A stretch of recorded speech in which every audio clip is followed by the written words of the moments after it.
하시겠습니다. 하나님 아버지, 오늘도 하나님의 은혜 가운데 우리가 주님 존전에 예배 드리려 나왔습니다. 하나님께서 우리의 예배가 끊이지 않게 하여 주시고 우리의 예배 가운데 하나님의 지극히 높은 보좌에서 내려오시고 임재하시고 함께 하심으로 인하여 우리가 예배가 은혜가 넘치는 예배, 하나님의 영광이 가득한 예배로 드릴 수 있게 됨을 믿습니다.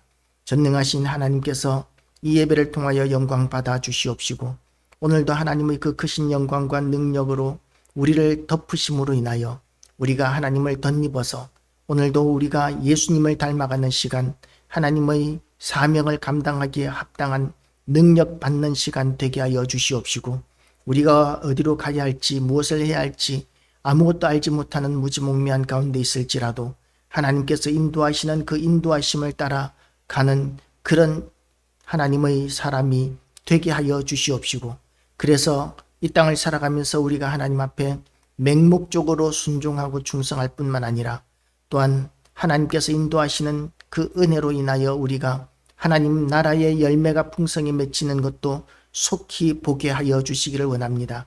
예수 그리스도의 피값으로 세우신 우리 교회가 하나님의 은혜 가운데 힘있게 일어서고 많은 성도들로 말미암아 빈자리가 채워지고 또한 우리 교회로 말미암아 또 다른 교회들이 세워지고 부흥의 불씨가 일어나는 그런 부흥이 시작되는 교회, 그 부흥이 온 도시와 또한 온 나라로 퍼져나가는 그런 교회 되게 하여 주시기를 원합니다.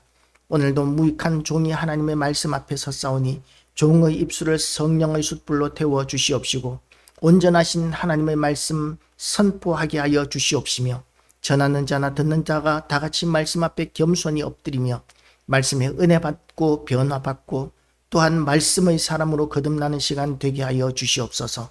예수 그리스도 이름으로 기도드리옵나이다. 아멘. 종말에 대한 이야기가 계속되고 있습니다.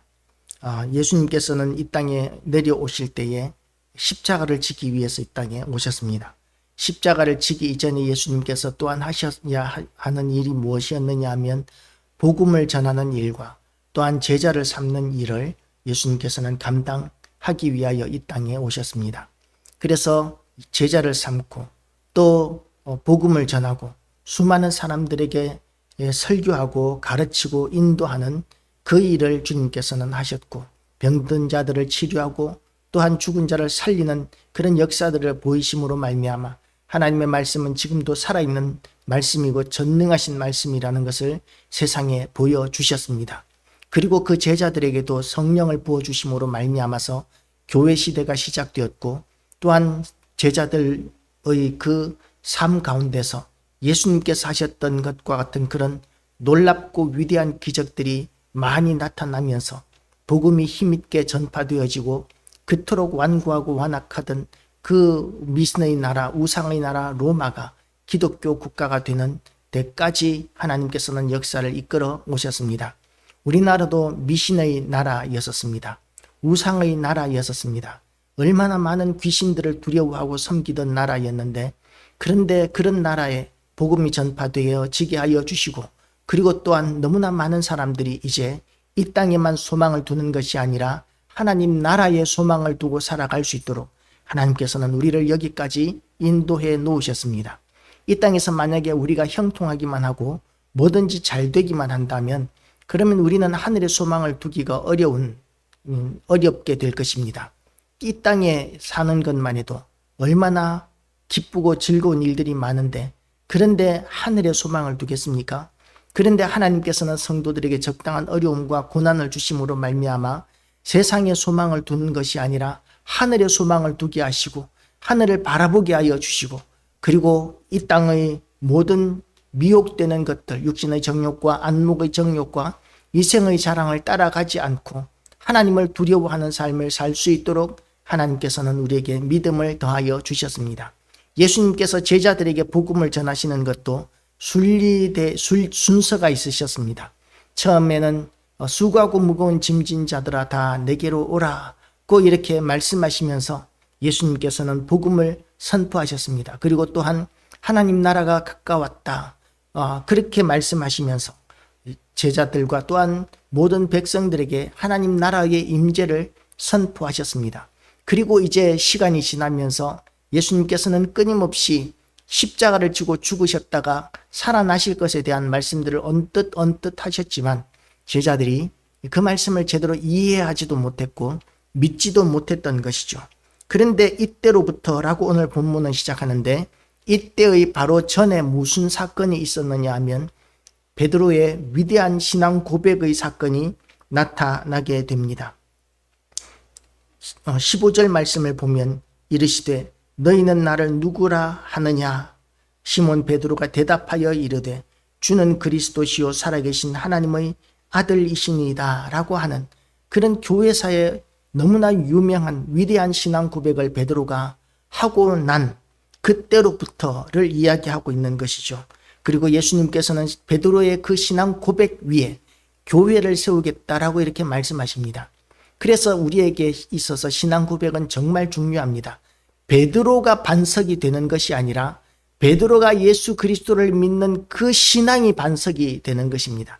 예수 그리스도가 반석이시고 예수 그리스도를 믿는 우리의 믿음이 반석이 되는 것입니다. 그런데 가톨릭에서는 베드로가 반석이라고 이렇게 가르치는 것이죠. 그래서 우리와 가톨릭은 엄청난 차이가 있습니다. 예수 그리스도께서는 베드로를 반석으로 세우신 것이 아니라 베드로의 그 신앙 고백을 반석으로 사용하시고 예수 그리스도께서 반석이 되셔서 교회를 세우겠다고 말씀하시는 것이죠. 그래서 이때로부터라고 이렇게 말씀하시면서 예수님이 십자가에 죽으실 것과 그리고 그 모든 과정에 대한 말씀들을 하십니다. 이때로부터 예수 그리스도께서 자기가 예루살렘에 올라가 장로들과 대제사장들과 서기관들에게 많은 고난을 받고 죽임을 당하고 제3일에 살아나야 할 것을 제자들에게 비로소 나타내시니 구체적으로 예수님이 죽으셔야 할 사건에 대하여 설명하시는데 그런데 예수님께서 죽으시는 그곳이 어느 곳이냐 하면 예루살렘이라고 말씀하십니다. 물론 예루살렘 성문 밖에서 죽으셨지만 사실상 예루살렘 관할에서 죽임을 당하시는 것이죠. 예루살렘은 하나님을 섬기는 곳입니다. 하나님의 기쁨이 임하는 곳이 예루살렘이고 하나님 앞에 제사 드리는 성전이 있는 곳이 예루살렘인데 그 예루살렘에서 하나님의 아들이신 예수 그리스도를 십자가에 못 박아 죽이는 사건이 일어날 것을 예수님께서는 선포하고 계시는 것이죠. 그래서 성전 정결 사건도 그렇게 나타나게 됩니다. 성전은 이미 하나님 아버지를 섬기는 것이 아니라 교권을 잡은 자들, 제사장들과 로마의 그 힘을 얻은 자들이 하나님의 성전을 이용해서 장사하는 제사 장사를 하고 축제하는 부정 축제하는 그런 장소, 오염되고 변질되어 버린 장소가 되어 버렸는데 그 마지막이 그 독생자 예수 그리스도를 십자가에 못 박아 죽이는 사건이 일어나게 되는 것이죠. 그래서 이미 예루살렘 성전은 더럽혀지고 오염되어 버렸습니다. 그래서 하나님으로부터 버림당하게 됩니다. 그리고 또한 장로들과 대제사장들과 서기관들, 이 사람들은 어떤 사람들이냐 하면 하나님을 섬기는 일에 본을 보이고 가르치는 사람들입니다. 누구보다도 백성들을 하나님께로 인도하고 하나님의 말씀으로 가르쳐야 할, 그래서 하나님을 누구보다도 잘 섬겨야 할 사람들인데, 그런데 그들이 지금 예수 그리스도 하나님의 독생자 하나님의 아들이 이 땅에 오셨는데 그 독생자 예수 그리스도를 십자가에 못 박아 죽이는 일을 지금 한다고 예수님께서 말씀하고 계시는 것이죠. 그런데 그렇게 예수님께서 하나님을 섬기는 사람들의 손에 의해서, 아니 하나님을 섬긴다고 말하는 사람들, 주장하는 사람들의 손에 의해서 죽임을 당하셨다가 그리고 사흘 만에 살아나야 할 것을 제자들에게 나타내시니, 이 말을 들은 제자들의 마음은 어땠겠습니까? 제가 신앙이 어릴 때 이 본문을 읽을 때 예수님께서 왜 이렇게 빨리 죽으려고 하셨을까? 예수님께서 좀 더 오래 사시다가 한 100년, 200년이라도 이렇게 사시면서 많은 사람들에게 복음을 전하시고 그리고 십자가에 못 박혀 죽으셨으면 그러면 얼마나 더 위대한 일들을 많이 하셨을 텐데, 그런데 왜 이렇게 짧게 살고 가셨을까 하면서 저는 이 복음서를 읽을 때마다 그것이 너무나 안타까웠었습니다. 그런데 제자들의 마음은 어떻겠습니까? 예수님을 따르기 위해서 집도 버렸고 가족들도 버렸습니다. 생업도 다 버리고 예수님을 따랐습니다. 모든 것을 버리고 예수님을 따랐습니다. 왜 그랬겠습니까? 예수님이 하나님의 아들이라고 믿었습니다. 그리고 하나님의 아들이시기 때문에 예수님이 다윗이 세웠던 그 영광스럽고 강력한 제국을 일으키실 것이라고 그렇게 기대했기 때문에 예수님을 따랐습니다. 그래서 예수님이 제국을 일으키시면 그 제자들은 그야말로 전 세계를 지배하는 그런 굉장히 강력한 세력과 특권을 누리게 될 것입니다. 그것을 소망하고 예수님을 따랐던 것이죠. 그리고 그 소망이 있었기 때문에 모든 것을 버릴 수 있었습니다. 예수님께서는 하나님의 아들이시기 때문에 이 세상의 모든 왕들을 다 제압하시고 예수님이 왕이 되셔서 존귀한 나라, 영광스러운 나라를 세우실 것이고 우리는 그 신하들이 되어서 권세를 누릴 것이다, 영광을 누릴 것이다, 그런 생각을 한 것이 제자들의 마음이었는데, 그런데 예수님께서 죽으신다는 이야기까지 하십니다. 다른 거는 다 믿었는데 죽으시면 끝이라고 생각합니다. 왜냐하면 예수님께서 이미 죽은 사람들을 여럿 살리셨습니다. 그러면 예수님도 살아날 것이라고 생각할 수도 있었겠지만, 그러나 예수님께서 죽은 사람 여럿 살리기는 하셨는데 예수님이 없으시면 예수님을 누가 살린단 말입니까?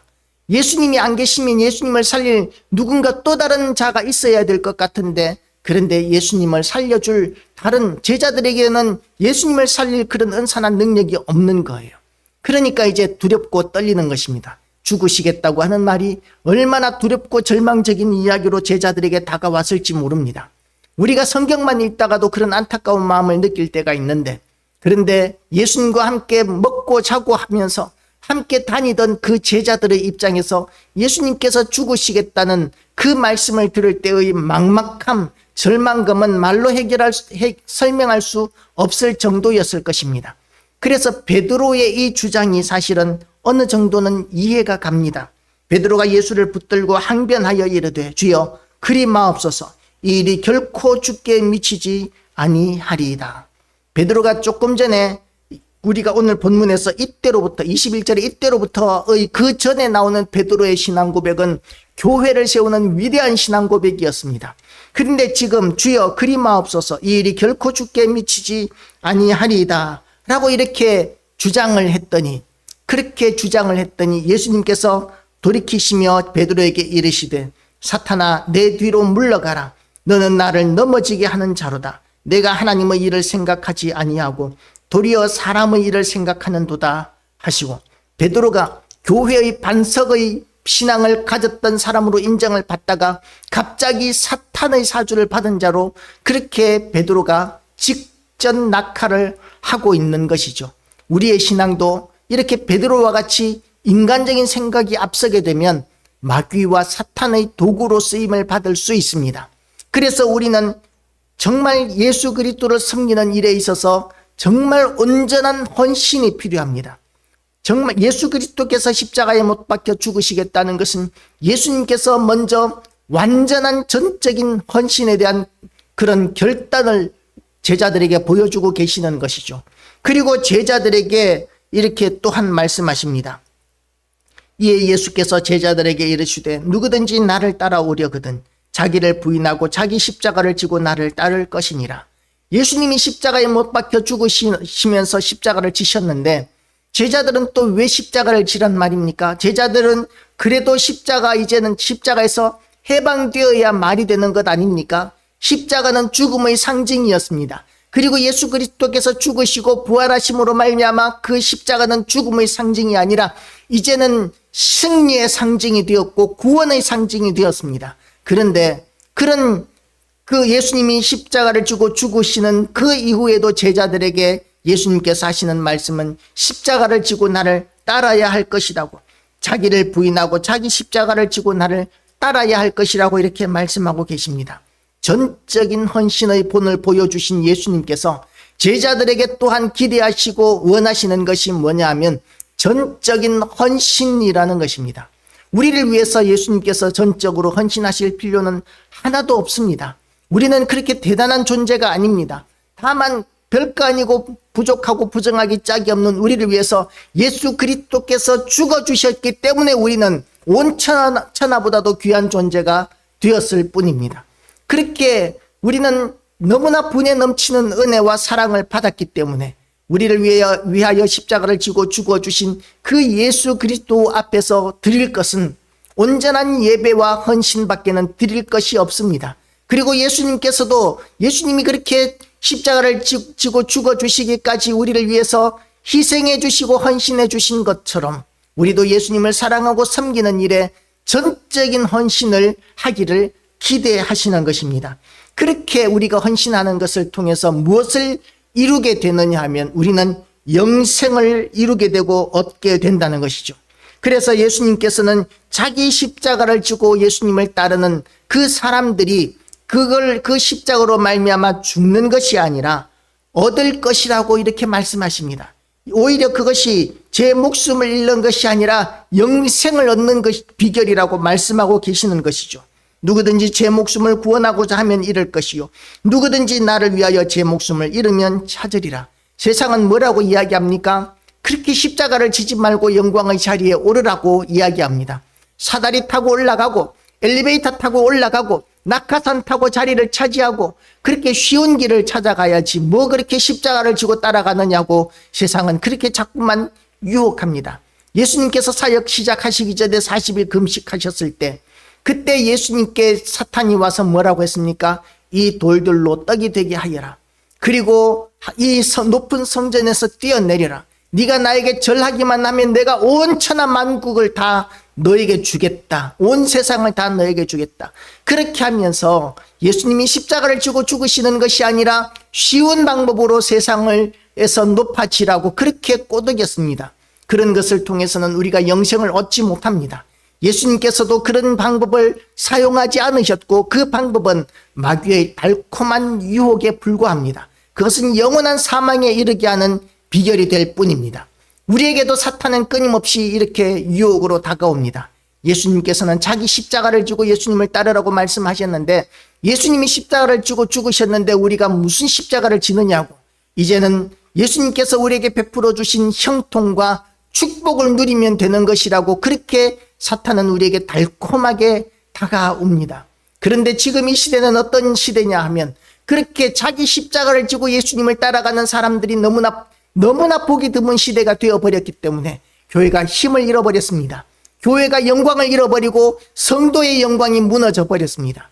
그래서 교회가 복음을 전하는 일이 점점 더 어려워지고 교회가 부흥하는 것이 멈추어서고 오히려 퇴보하는 가운데 점점 더 쇠락해져가는 모습들을 우리가 얼마나 많이 보고 있는지 모릅니다.